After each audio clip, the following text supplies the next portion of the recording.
চণ্ডালে মেলি চর্যাপদে এই চণ্ডালী রমণীকে গ্রহণ করার কারণে ধারণা করা হয় বিহারের কবি এই ঘোষুককে বাঙালি বলত। তো এই বাংলা সাহিত্যে বাঙালিরা চণ্ডালরা এরা চরম অবজ্ঞার শিকার হয়েছে, আর সেখানে মধ্য সাহিত্য তো অনেক দূরের কথা।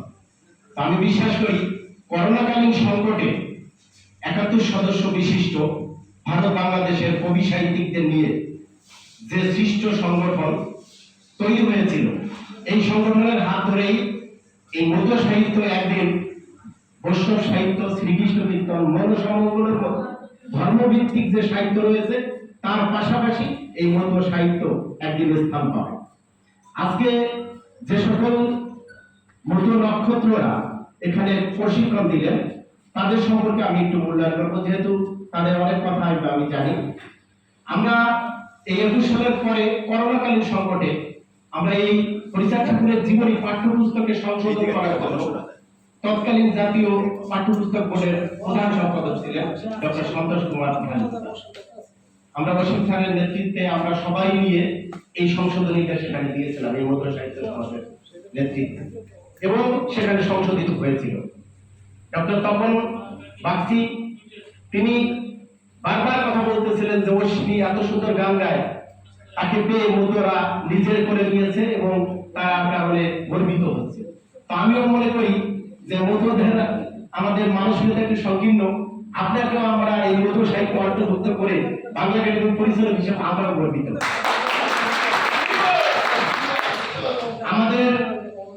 আমি পঞ্চকণ্ঠক এখানে বলতাম ডক্টর সরস্বতী সরকার স্যার থাকলে পারে, ডক্টর অসীম কুমার সরকার, ডক্টর তপন বাগচি, সন্তোষ কুমার ঢালি এবং আমাদের হরিদাস মামা।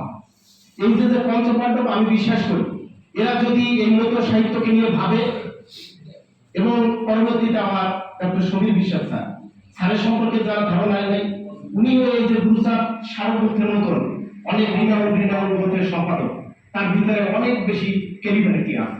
যদি গুরুচাঁদ ঠাকুরের এই মধ্য দর্শন ছাড়া, বর্গ সরকারকে একটা কথা বারবার বলেছিল যে এই মধ্যরা ছাড়া মধ্যদের কেউ সম্মান দেয় না, কেউ গণ্য করে না।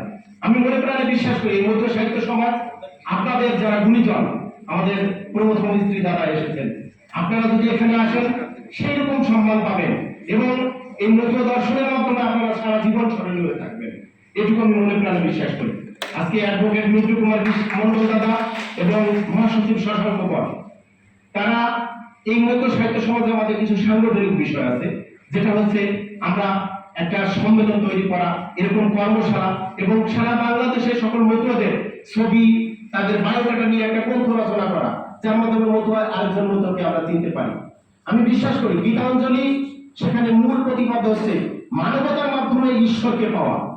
তো এই গীতাঞ্জলি রবীন্দ্রনাথ লিখে যদি নোবেল পুরস্কার পেয়ে থাকেন, আমার কাছে মনে হয় আমরা যদি সেইভাবে সারা বিশ্বের কাছে তুলে ধরতে পারি, একদিন শ্রী শ্রী হরিলীলামৃত এই তারকচন্দ্র সরকারের তিনিও এই মরণোত্তর নোবেল পুরস্কার পাবে, এটা আমার আবেগ অনুভূতি অনেক বেশি এই মধ্য দর্শন নিয়ে। যত একটা কথা আছে, যত বেশি আপনি বই পড়বেন তত বেশি এই মধ্য দর্শনের প্রতি আকৃষ্ট হবেন।